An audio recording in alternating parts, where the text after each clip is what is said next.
Hello and welcome, or welcome back, to the Sales Enablement Festival. Thank you to our sponsors for helping us bring this event to life.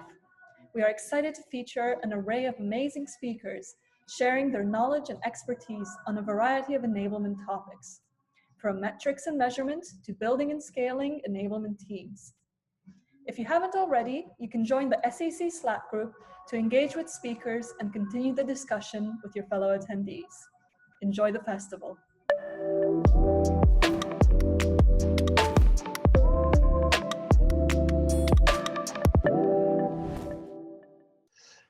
Good afternoon, everybody. I'm super excited to welcome you in my session to close the gap between revenue teams and aligning your customer-facing teams to deliver the best possible buyer experience. My name is Louis Jonke, co-founder and president of Showpad. We're a sales enablement platform that helps our customers deliver the best possible sales interactions and conversations to their customers.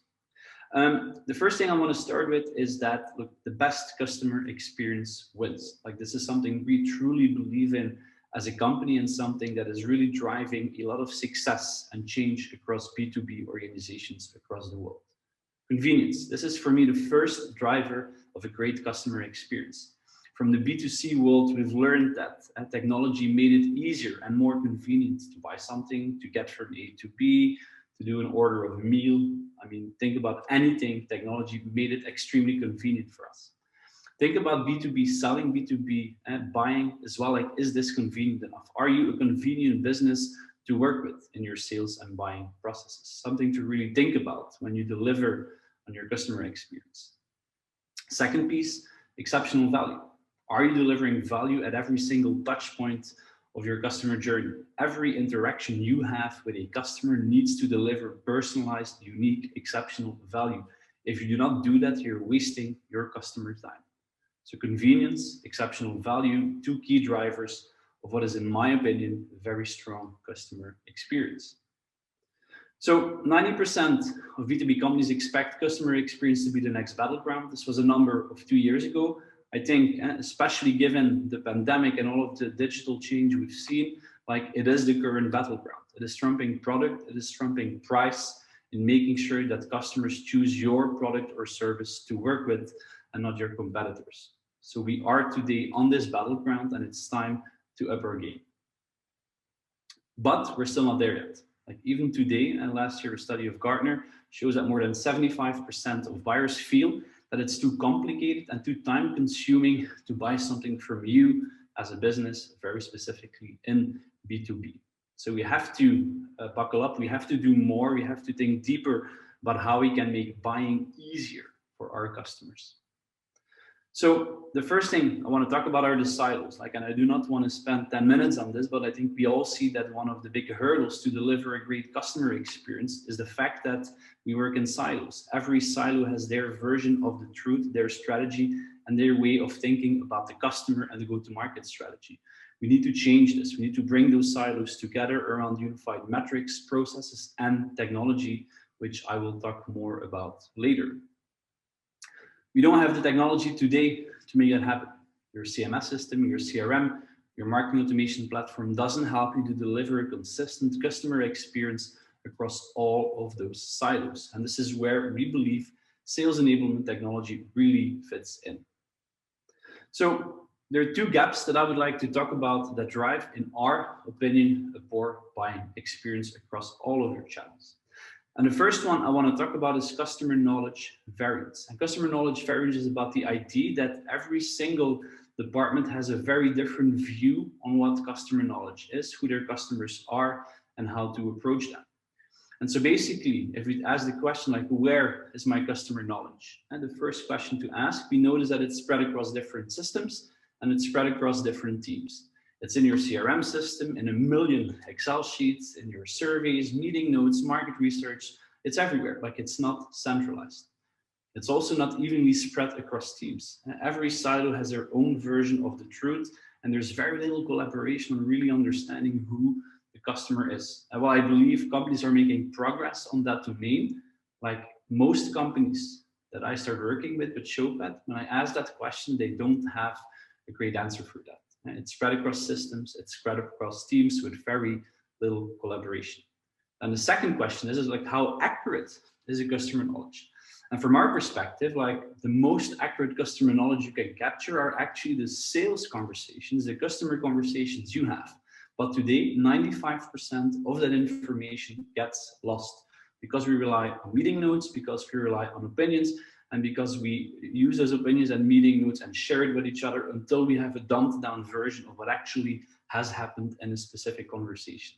Sales conversations are one of the most important knowledge sources that you have as a company. So we'll talk a lot about how to actually deal better with that. If you then go a bit deeper, customer knowledge variance has major ramifications. Marketing doesn't really understand the customer, so the messaging and content they create is ineffective. Sales, who has to deliver that value messaging to the customer, is unable to articulate unique value because they really don't understand the customer, and your customer experience organizations are unable to show that unique value to customers to make sure they see the value of your product, of your service, and ultimately renew or stay with you for the rest of their lives. So customer knowledge variance has huge, major ramifications we really need to think about. The second gap that we see that really drives the board buying experience is the revenue enablement gap. And this is a simple one. I mean, it starts from your customer, your buyer. They expect a buyer experience that is very consistent across all of your channels, sales, service, CX, marketing, your partners, etc.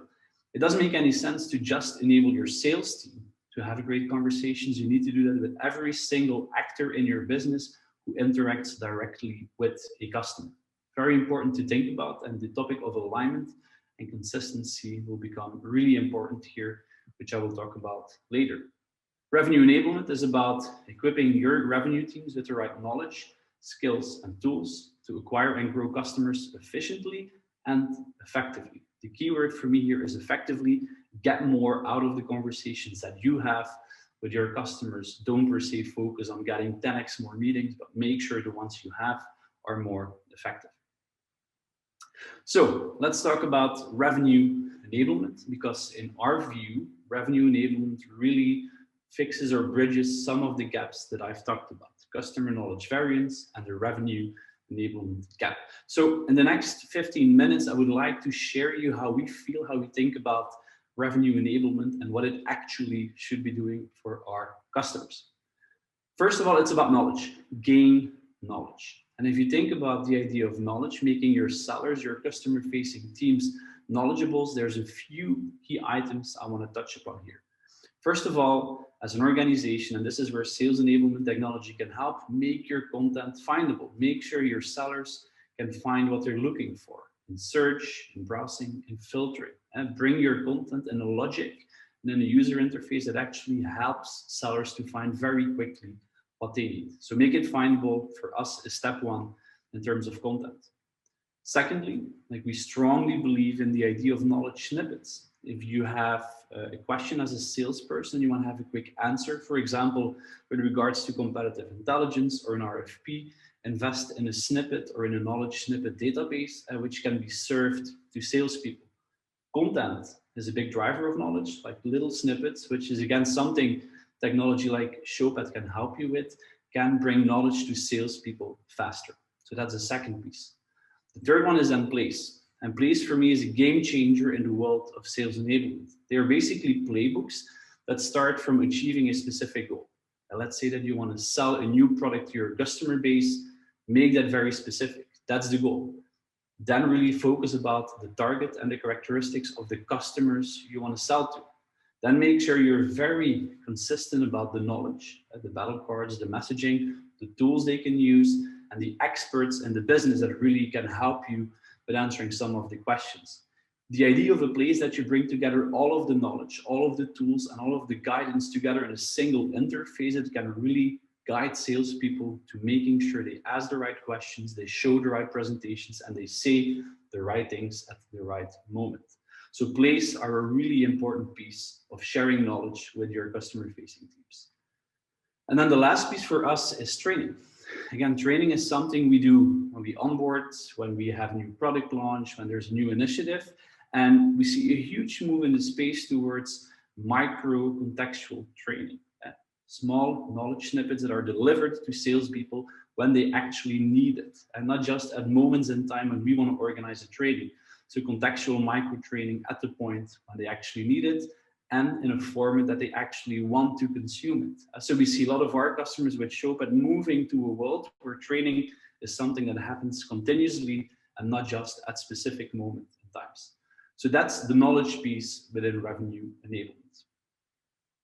And the second piece is engaging with buyers. Like your customer facing teams need to have tools to engage with their customers in a very personalized and interactive way. And if you think about customer conversations, what makes them great? And then like it's about storytelling, it's about value, and it's about collaboration. And it is something that we've learned as B2B sales and marketing organizations to be super, super important. But with the COVID pandemic hitting us, like all of us have been focused, or like we've been confronted with the reality that we've moved from field sales to virtual selling. And in a very disruptive way, like we had to change gears and to really become experts in that. And I believe that we need to build a very similar expertise and level of innovation in virtual sales conversations than we had in in-person meetings. So we need to think about improving that. And I mean, if we're really honest today, then virtual storytelling has its limits. I mean, we're basically looking at a full screen slide deck. The seller is that small. It doesn't really deliver the best customer experience that that your customers would expect. So I think there's a lot of room for improvement, and we believe that as sales enablement technologies have a very important role to play there. So virtual storytelling has its limits. Now, with Showpad, we're continuously innovating in adding capabilities, adding innovation on top of that. But already today, like you have capabilities, for example, Zoom, with a lot of their marketplace innovations, Chroma Can, where you can add interactive backgrounds and share interactive content with your customers. I believe today we're just setting the first steps in becoming experts in virtual storytelling, and I do expect a ton of innovation in the market coming from a lot of players, including sales enablement platforms. So virtual storytelling, first piece I want to talk about.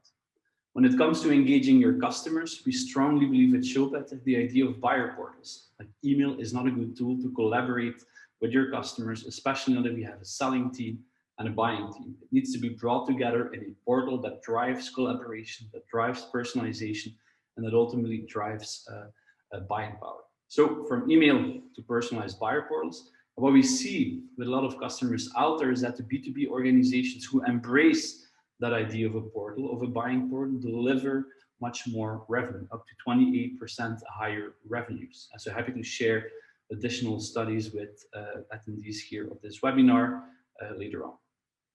So this is the buyer portal.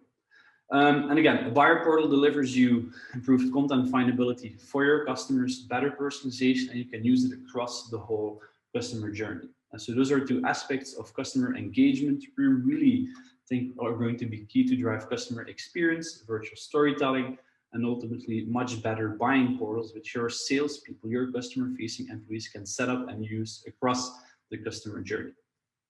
Then the third piece I want to talk about is then coaching. Yes, your sales team, your customer-facing teams, they need knowledge. They need to have tools to engage with customers. They also need to be coached on the skills. They need to be coached on skills to be better salespeople, to be better customer success professionals. And then again, also here, coaching changed drastically overnight. And we all went to a reality where coaching suddenly had to happen virtually, where we moved away from the water cooler conversations where we coached our colleagues, or our manager coached sales reps at their desks when they closed the deal or lost the deal. And that changed drastically overnight, and we now all have to do that virtually. And there's a few, I would say, areas I would like to focus on and share our ideas on how coaching really should be driven in a revenue enablement platform. First of all, like this is really like a reality that we see with lots of our customers and companies out there. We don't spend enough time coaching our sellers or our customer success people. Like half of the managers only spend less than 30 minutes per week coaching somebody. If you think about it, like that's super low, especially knowing that coaching really can deliver such an amazing upside. As you see here, the impact of coaching on quota attainment is massive. If you move from random coaching, and where a lot of customers and companies are, to dynamic formal coaching, like you really start to have a massive uplift in your revenue. So this is a great study of Miller-Hyman. If you Google it online, like there's lots of interesting data points you can find there. But coaching works. Coaching drives business value. It drives success. But yet we don't do it enough. We don't have it formalized. And we do not know how to do it in a virtual environment. And so the first thing that we see with Showpad is that we need to move from just giving sellers tests to giving sellers practice environments, giving sellers digital environments to practice their pitch, record themselves through a video, write an email, do a role play, do a voiceover on deck, and then share that with their manager, with their peers to get specific feedback and to get specific coaching. So a massive improvement I see in the world of coaching is that sellers can actually practice something and then get feedback and coaching based on what they've produced. And if you think about it, fundamentally much more interesting, much stronger and effective than just typing in a test, which ultimately isn't that effective. So that's the first thing. And second thing is that you can then basically coach your sellers, as I've mentioned, on those practice assignments. I've recorded a pitch, send it to my manager. My manager now can give me feedback. They can score or rate me based on very specific criteria. You can share those examples with the rest of your team. If you have great practice assignments, great practice pitches, then basically your manager reviews, but can also decide to share it with the broader team so they can use that as knowledge to make their pitch better. And so super important that you close the loop there. Secondly, customer meetings. Like I strongly believe at Showpad that customer meetings truly hold exceptional value in terms of coaching your sellers. So if you start with recording your customer meetings, like the first thing you'll notice is that many of your customers will not have an issue with that. They really are more and more acceptable of recording customer conversations.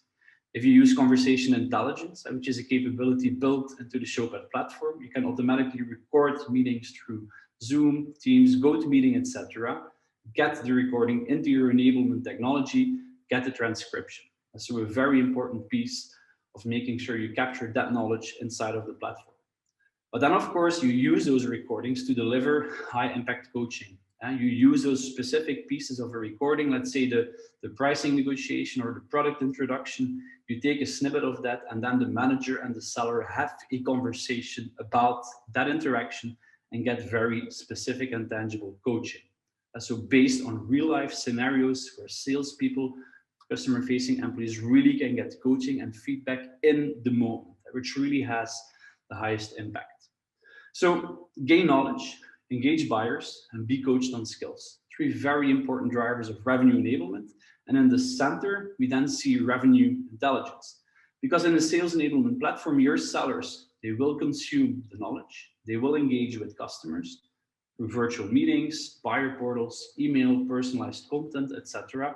And they'll be coached. That is delivering us a massive amount of intelligence and data that we want to capture and want to give to our customers. So if you think about the idea of revenue intelligence, then basically there's content intelligence and the idea that you start to get insights in how your content is performing, how you can create better content. If you then think about engaging buyers, that translate into buyer intelligence. How is your customer responding to sales conversations, specific offers? How do they feel about the product, about the competitive environment? You can get intelligence out of those interactions. And then ultimately as well, people intelligence, like who are the best performers, in our company, and how can we use what we've learned there to coach the rest of the sales team to actually be at that level. And so revenue intelligence ultimately will drive a ton of insight, a ton of change for a lot of revenue teams out there. So this is my presentation. So I hope that you've learned something in those 25 minutes. And again, to reiterate, we see two gaps and that really drive alignment between revenue teams and that deliver success. First of all, the customer knowledge variance. Customer knowledge is not evenly spread in different systems and is ultimately not accurate. And then secondly, the revenue enablement gap. And the revenue enablement gap starts from the idea that your customer, your buyer wants to have a consistent customer experience across all channels. And that's where revenue enablement comes in. It's about gaining knowledge, engaging with your buyers, being coached on skills, and then ultimately having the intelligence from your revenue organization that drives content intelligence, buyer intelligence, and ultimately people intelligence. So thank you for listening. If you have any questions, feel free to email me at louis@showpad.com. I hope you have a great conference, and I hope to interact with many of you soon. Thank you.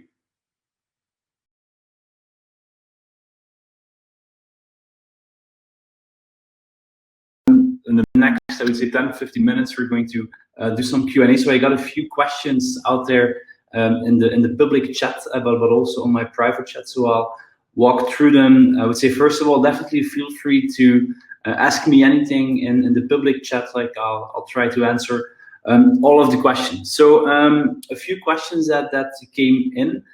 So the first question, I want to take Jordan, his question: where do you start with a coaching program, and how do you start building that out? And I think that's a really great question, because I think in enablement, a lot of enablement professionals, they focus on content, they focus on the delivery of knowledge, on making sure sellers have the tools there to be effective. And that's awesome, that's great. But when it comes to sales coaching, like, we believe that there's a lot of work to be done. And how we've seen some of our most successful customers actually building out a very successful coaching program is to, again, start small, to focus on one specific skill that they want to coach their sellers on. And so, for example, we had a customer that started to focus really on competitive objection handling.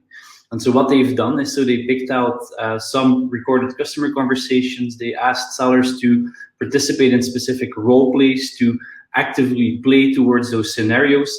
And then they put their managers in a cadence to actively coach on that specific piece. So where they started to bring in a very structured cadence of coaching with weekly one-on-ones, and really made it very formal.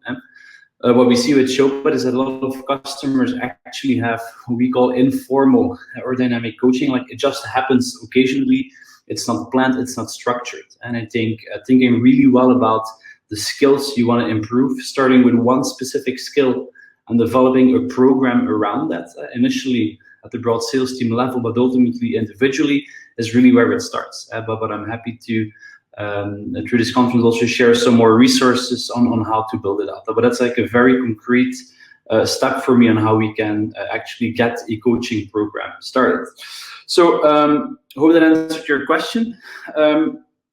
Two other questions that I've gotten through the private chat, and the first question what I got there is, like, what is, in your perspective, the biggest ROI of an enablement platform, of a revenue enablement platform? And it's a really great question, because like, you can tie many different things in terms of ROI to a sales enablement program. For me, the biggest piece of ROI that I would focus on as an enablement leader, and it's something where I believe there's a massive amount of opportunity in our industry, is to improve the effectiveness of your customer conversations. I think a lot of technology has helped us to book more meetings, have more sales calls, have a bigger volume of those conversations. I think we need to become much more focused on measuring the quality of an engagement. And like, often, obviously, that will result into getting to a next sales stage or closing a deal, but sometimes it doesn't. So I think we need to find a way to measure the impact of a sales conversation. So sales effectiveness for me is really one of the keywords that, or I would say key indicators of the ROI of sales enablement. And it ultimately translates into more sales, a more effective marketing organization. So that's my perspective on the ROI. On our website, showpad.com, like, we have a few really strong ebooks and blog posts around that topic. So feel free to capture some more thoughts there. I would say, so second question that I've got in through the private chat was, like, what's the biggest impact of COVID on sales enablement? So, like, how is COVID impacting sales enablement? And I think there's a few things I want to point out here. I think, first of all, I think COVID really made the problem that sales enablement is solving very, very vivid. Like, it really surfaced the idea that many sales organizations, revenue organizations, are not aligned. They're not working together. It's hard to change messaging for the sales team. It's hard to retrain them. It's hard to, like, very swiftly change strategy. And and take a different approach. And I think COVID definitely made the case for a technology platform that brings revenue teams together and that aligns them on the same message, the same story, and the same strategy. So this is, I would say, the first thing that for me is really good for enablement. Like it really started to show the case for the enablement practice. Then the second thing for me, and one that I'm like personally very excited about, is customer engagement, virtual customer engagement. I think what we've seen when the initial pandemic hit is that a lot of businesses out there were forced to suddenly do the majority of their customer engagements virtually, which is for a lot of companies out there a huge change in operations, strategy, etc. A lot of companies assumed that like the pandemic was going to be something of like 2, maximum 3 quarters. Unfortunately, like it will still be with us for quite a while. And so I see a lot of large companies really shifting towards fundamentally ingraining virtual customer engagement into their operations, into their conversations with customers. And so I think COVID ultimately will drastically accelerate virtual sales conversations, synchronous and asynchronous, through Zoom meetings, through team meetings, etc. I think there's a lot of innovation we're going to see coming from companies like Showpad, but also other vendors in this space. I think many businesses will develop a super strong skill, a tremendous skill around virtual storytelling, around virtual sales conversations. And I think enablement really sits at the core there, right? Because we need to provide sellers the skills to embrace that new reality, but we also need to give them the tools to actually do that.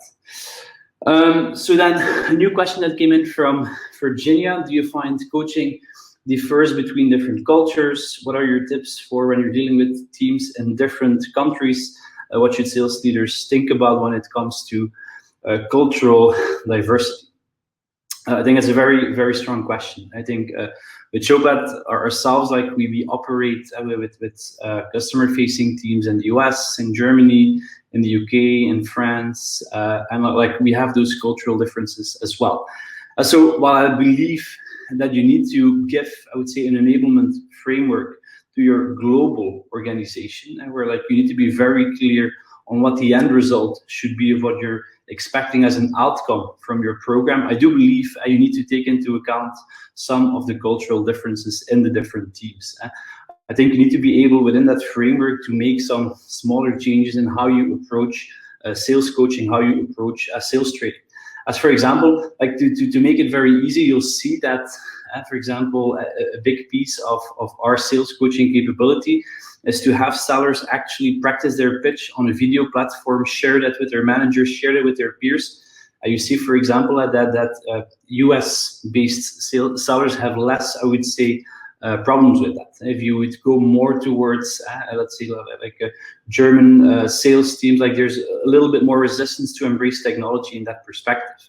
Like it will come, but like there's a barrier for them to really adapt that. And so, like my point is that like make sure you just globally have a very simple, straightforward framework with clear objectives and end results. But how you get there, like you should be able to change it a little bit based on the culture. But I'm happy to provide you more context in another conversation. Then a question of Christine: what are some of your tips to ensure that training and seller engagement is continuous throughout the year? So I think on training, I think just starting with the mindset that training as a few events per year type of setup doesn't work. And like your sellers want to learn continuously. So also when you create your training programs, don't bring them together in 3, 4, 5 key trainings per year. Make sure that training happens on a weekly basis, on a daily basis. So like organize your enablement teams to deliver it like that. I think seller engagement, I think first of all, in order to have consistent seller engagement, like you need to understand if there is consistent seller engagement. So make sure you measure the engagements with your customers and that your managers actually coach your sellers on those best practices. Sales enablement will give you insight on what the best salespeople are doing and what level of engagement is actually the right one. So that's my quick answer. Then from Rachel: what's your advice for individuals working at smaller companies who don't have the means to implement training or coaching? the startups of the world. I mean, like honestly, I would focus on the biggest problem you feel you need to solve. I think the beauty of a startup is that it's small and that it's easier to align the team around a single objective. So I would make sure with my executive that I really have a good understanding of what we need to achieve as a company, and like with enablement, focus on one thing. But like, don't try to do everything. Focus on the thing that has the biggest impact. And so happy to give you some more context there later. And then from Sarah, which of the 3 elements of revenue intelligence have you found the most difficult during this period of remote virtual work? I mean, I think when it comes to people intelligence, I think there's a lot we're learning, right? I think, and so again, people intelligence for me is about understanding what the best sellers out there are doing and how you can replicate their behavior and like put it into a shared knowledge base and coaching platform for the rest of your team. Like in a world that has so rapidly shifted, like we all are changing tactics, we all are changing the way how we sell, how we collaborate, which is great, but it also makes it harder to really have a benchmark of how good looks like. I think we're in a process of really, truly understanding that. And again, a lot of the evolutions we see today have been happening in the last few years, but now with an incredible speed. So I think people intelligence is where I think we still have a lot of work. I think there's also like a huge amount of opportunity. So I've been rushing myself through those questions because I wanted to answer them all. So I'm not sure if there's any question left. If not, Carla, maybe you have a question, or we should round up. I'm good with whatever. Okay, so does Showbet, great. A question from Leon. Does Showbet also help customers to effectively coach their teams? So while we don't actually do the coaching or help your managers coach, like we offer the technology, we offer best practices. So we basically collect best practices from, I would say, our customers and share them with new customers. Like that's something we very actively do in our customer community. Like I do believe next to a technology that you would benefit from working with a sales coaching or sales training company that has developed a very strict methodology around sales coaching. In the end, like Showbet is a technology that will enable you to do that, and we can share best practices, but I believe, and it's something we do ourselves within our commercial teams, to have a sales coaching partner that really helps us to like organize coaching in a very structured and efficient way. So that's that. Cool. All right, so that was the wrap-up Q&A. So thank you all for listening. I hope you enjoyed the conversations. Any questions, feel free to email me to Louis with an S at showpad.com. Thank you very much. Bye-bye.